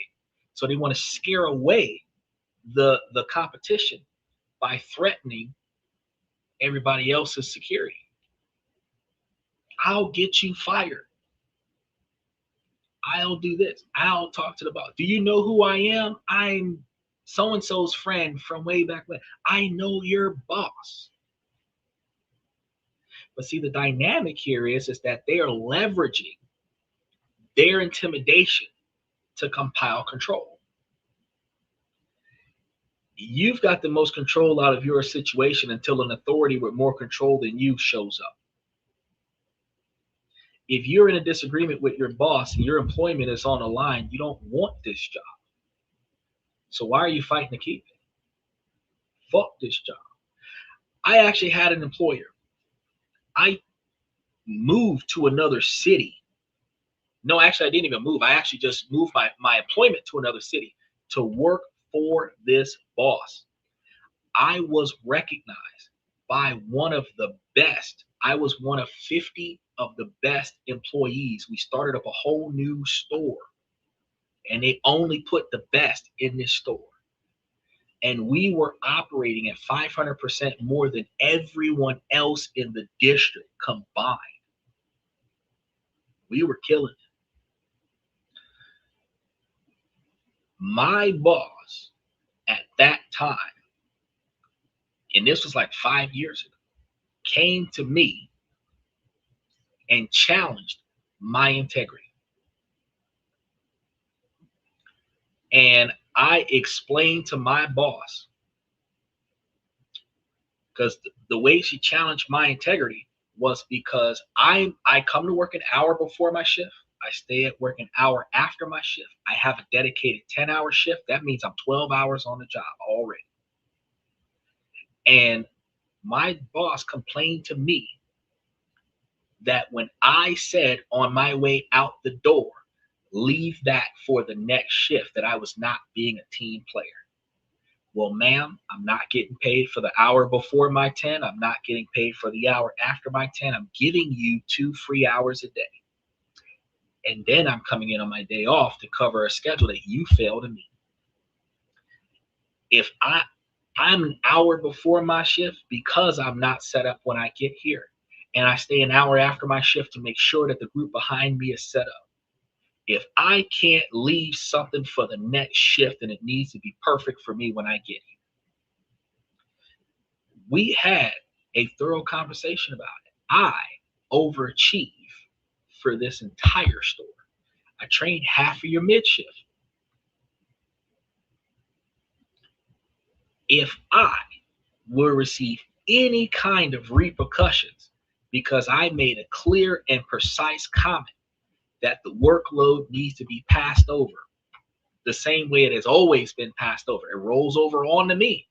So at some point, something needs to roll over onto the next person. Then she complained about working a team too hard. Whoa, we're breaking records in sales. And you're telling me that we need to close the store down because it's overwhelming sales. Y'all know that we're kicking ass overnight. Why don't y'all bring y'all ass to work an hour early and dive in the way we dive in an hour early? The whole night shift shows up an hour early because I started showing up. I'm like the Kobe Bryant of my store. I showed up early, and because I showed up early, everybody started coming in early. So your night shift is at work an hour before it's time to start working. Your day shift shows up 10 minutes before day shift is supposed to start.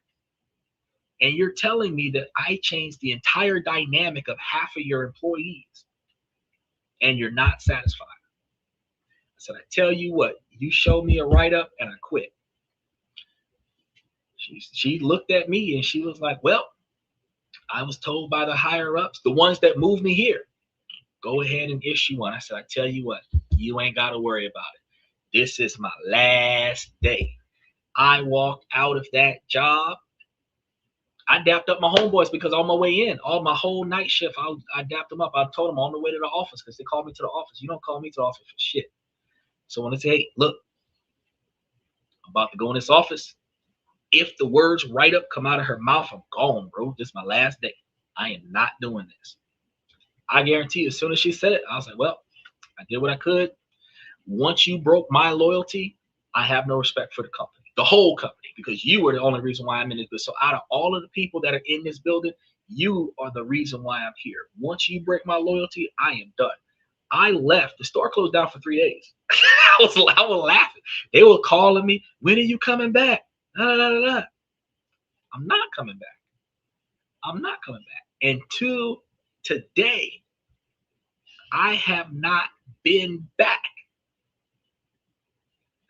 I continue with the business that I work from home. I continue expanding stuff. I work for myself. Instead of getting paid to work for somebody that doesn't appreciate who I am and what I did for them, how I built their bonuses, how I built their success. Instead, I now focus on building mine, build my bonuses, build my success, build up my life. And you need to do the same thing. Instead of dwelling on how much you're doing for someone else's success, start contemplating how much you need to be doing for your own. Your relationships are going to transform through this from a source of anxiety into a source of energy. The drama and second guessing are going to fade away. It'll be replaced by ease and mutual support. You find yourself surrounded by people who celebrate your wins and respect your non-negotiable expectations for behavior without a 10-page explanation as to why you do what you do and why you expect them to perform. I should not have to repeat myself. And you should not talk back to me while I'm talking to you.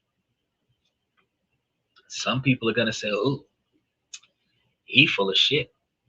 Well, you and I would not resonate well with one another because I know that if I was on the opposite side of my expectations, I would be giving you what you need and I would not be talking over you either. So since I would perform the way I expect, my expectations have to be solid. I don't have to disrespect you and tell you to shut up, but you will not talk over me when I'm talking, or I will not involve myself in this situation with you. There's a right and a wrong way to do everything. Your career stops feeling like a treadmill and starts feeling like a ladder. Okay? You feel a sense of purpose and momentum. The external rewards are going to be promotions and raises because they're going to come. They're guaranteed to come. You're doing better. You're outperforming yourself. And when you were not performing, you were outperforming everybody already.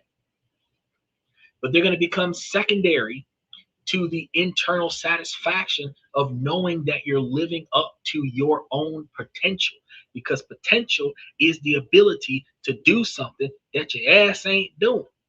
That is not a compliment.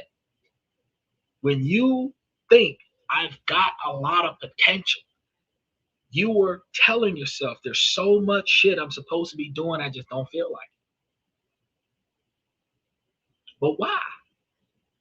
Then most importantly, your internal world is going to change because of this improvement in yourself. The noise of self-criticism and the anxiety is replaced with clarity and calm. Your decisions become easier because they're guided by your core standards, not by fear or the need for external validation. You stop people pleasing because you realize that pleasing yourself by living in alignment with your values is the only path to true commitment. You experience a profound sense of freedom. Look, if you're the kind of guy that wants to be a father, you don't have kids, or you got some kids, but you want some more kids, you dating a chick, she says she don't want kids. It's like, well, look, the only relationships I'm getting into are women that are willing to be mothers. So if you're not willing to be one, then this conversation doesn't have to continue. Oh, I'm not interested into it now, but I might be interested into it later.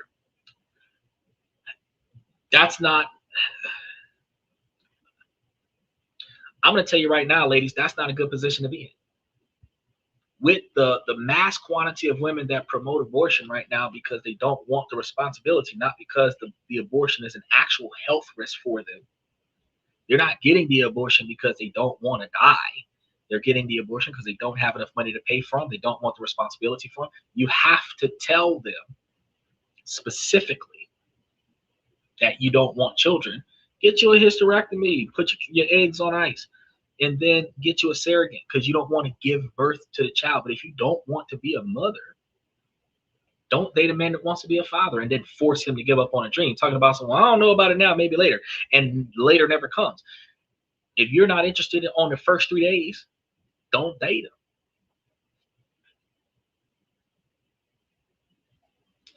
Good question. What kind of salary would Xander demand to work for somebody else?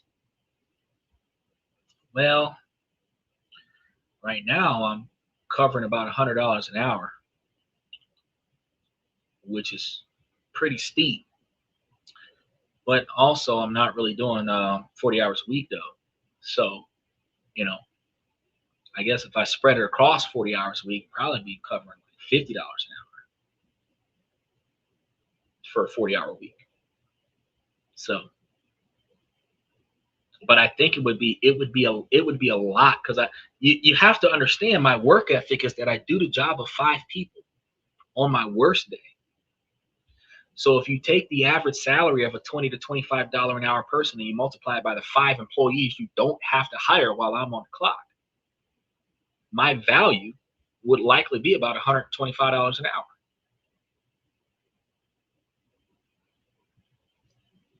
And that's non-overtime hours.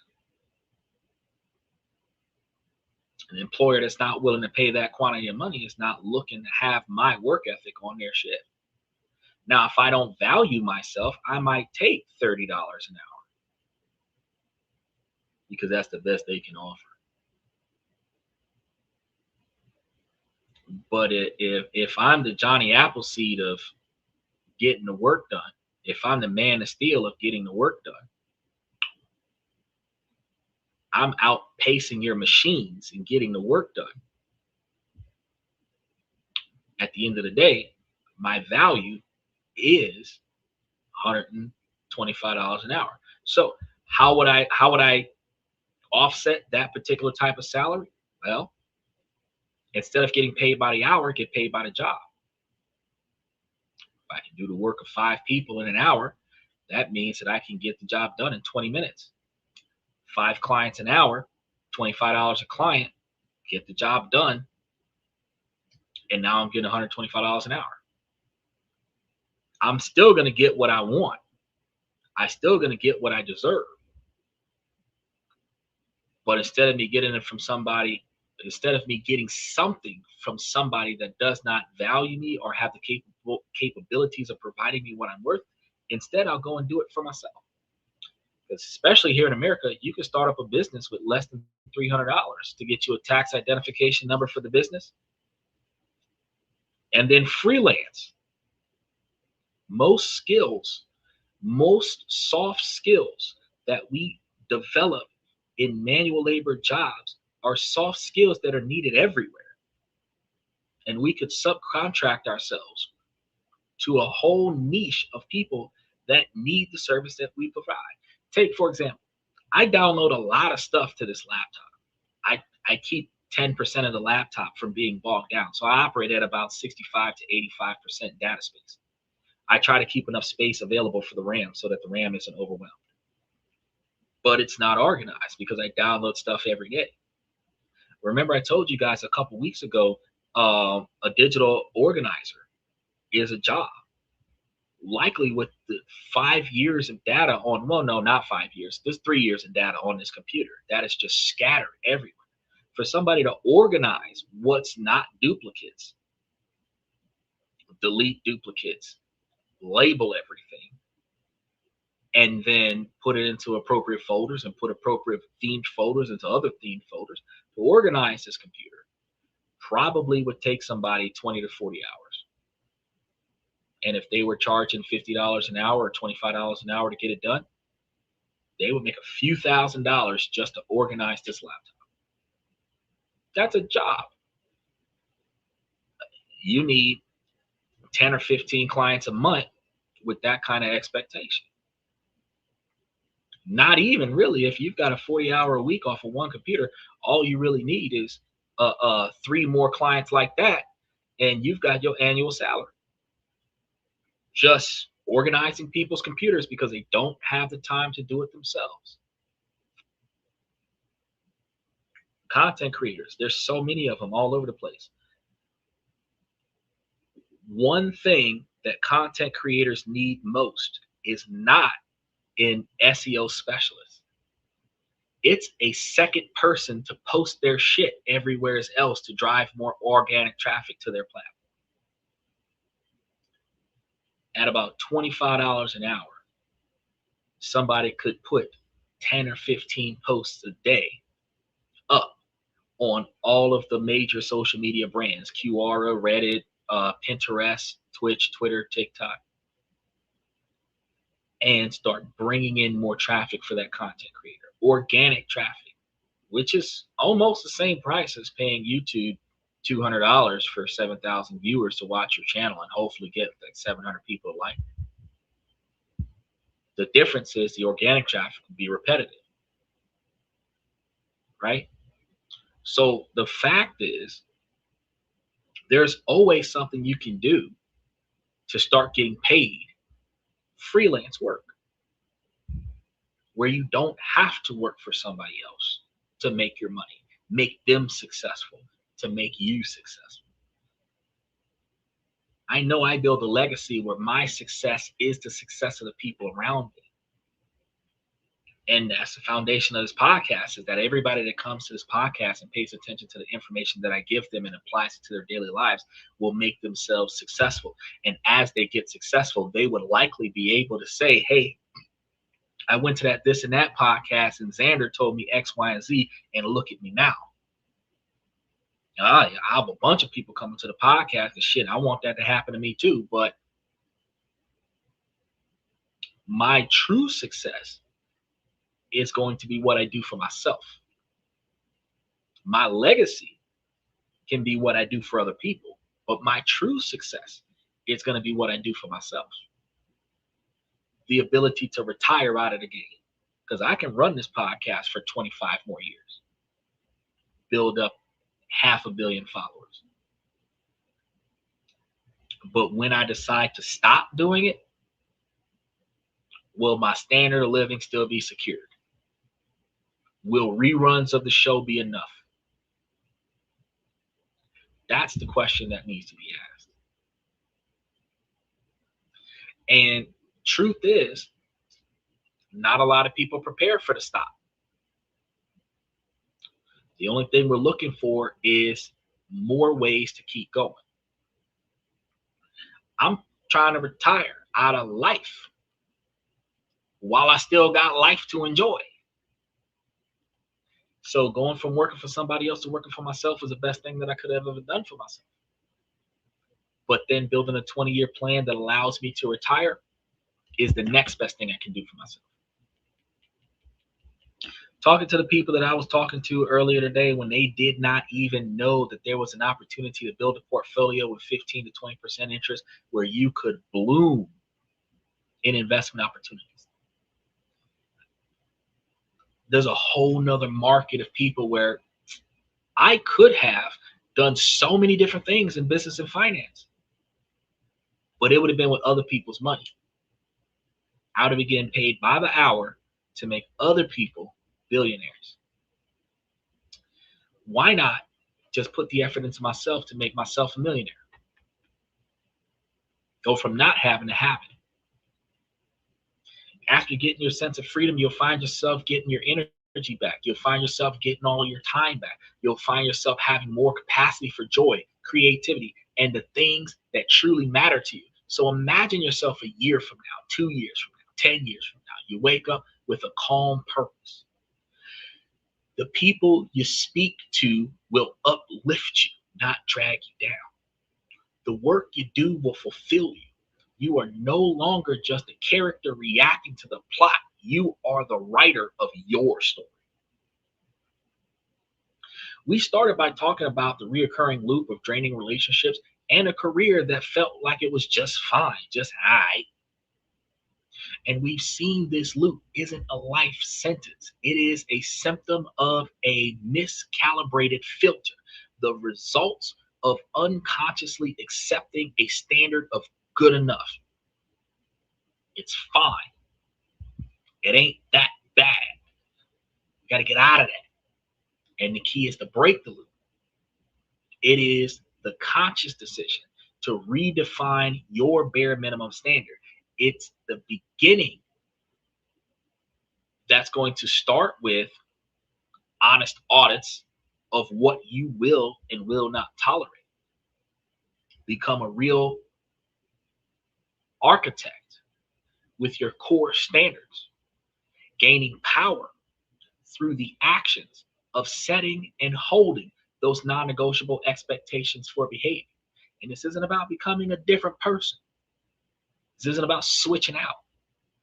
It's about becoming more of who you truly are, removing the layers of fear and self-doubt that have been obscuring your inherent worth.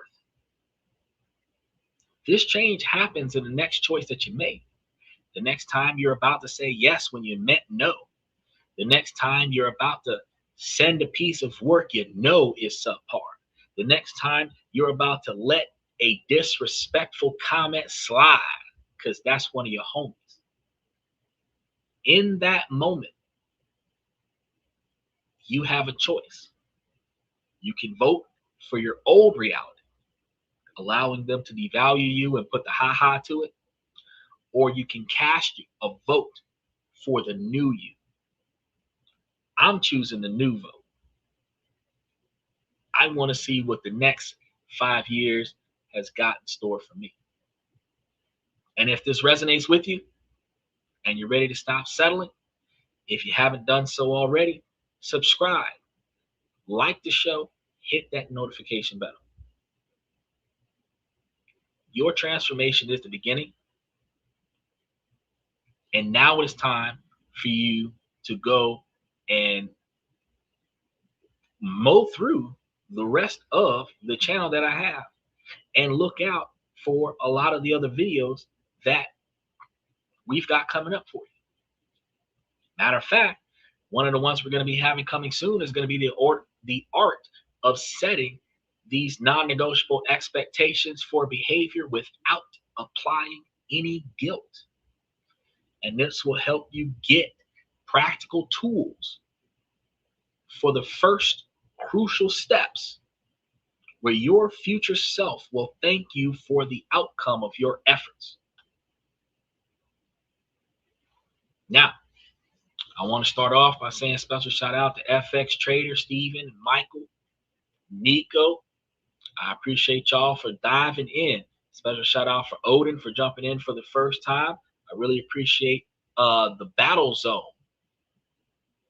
for all of the positive feedback that we've had over the show for tonight. Tomorrow being Saturday, we have one more topic that we want to touch base on before Sunday's questions and comments from the fans. So make sure that you keep following suit. It looks like we're going to be talking about the shutdown on Monday. And it looks like we're going to be talking about the possibility of selling software as a freelance gig versus selling, I think life insurance is what my homeboy is selling right now as a freelance gig. What's the effort required for that versus the cost to start it up? And we're going to be talking about that as a potential way to make money for us. I really appreciate you coming, Steve, because y'all learn so much from me, and I like to teach stuff. I talk too much, and I benefit from that by getting paid to talk. So that's what we got coming up for the next few days. And then we also going to be talking about South Korea on Wednesday. So that's what we got for Monday, Tuesday, and Wednesday. So I want to make sure that y'all keep coming through whenever y'all got time and jot stuff down, because I know that y'all gonna use it. Also, if you have enough time and effort, y'all can also tiptoe into the membership with Dylan. There's posts coming up every few days, updating y'all on some detailed information about some of the topics that we cover, follow-up information for the stocks, gold and silver, ETFs, Bitcoin, and most of the other follow-up information that you would need to be successful. So always take the opportunity to go look at that. The next thing I'm going to say is, ladies, as long as the situation doesn't make sense, I'm going to keep asking you ladies to make it make sense. So ladies, please make it make sense. Fellas, I give y'all this information to help y'all become higher value men, because when you find the things that are inside of your control that you don't like and put forth the effort to change it, and then navigate around the things that are outside of your control, you find yourself with a better way of life. And ladies, while this is a male-driven podcast, you too can prioritize your 20-year plan. Find today the things that you need to accomplish to get to your tomorrow. And if you find a partner that has the same drive and mentality as you, then y'all can come together and achieve y'all's goals a whole lot faster. I want to thank you guys for coming to tonight's show. Thank you for coming to This and That. I'm your host, Xander, where we talk about this, that, and everything in between. And I will see you guys tomorrow night.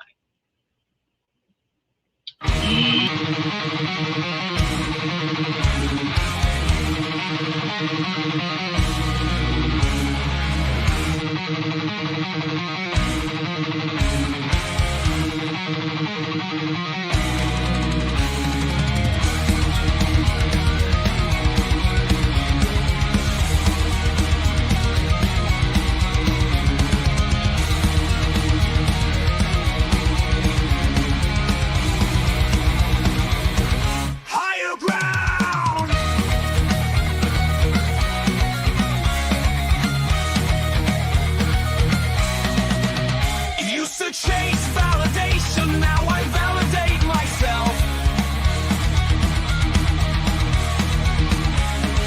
Building inner strength, putting doubt upon the shelf. No more unnecessary drama, no more wasted time. Climbing higher, constantly making my own climb.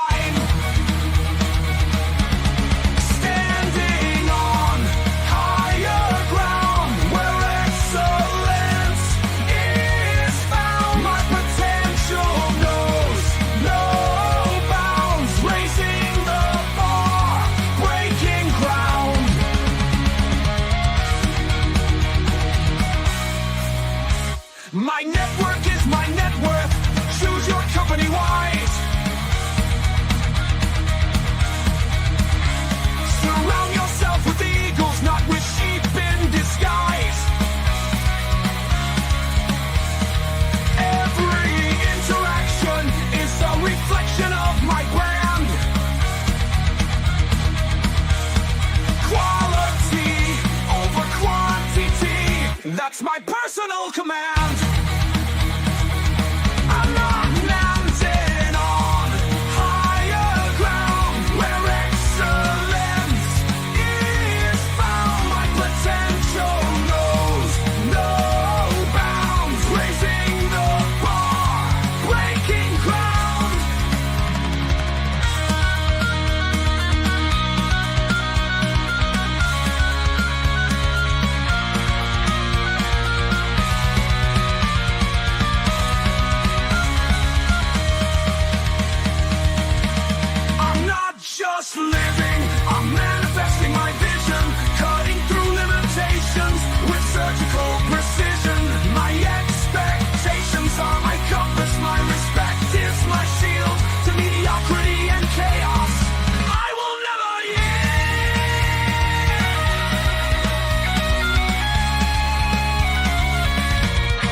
yield to mediocrity and chaos. I will never yield.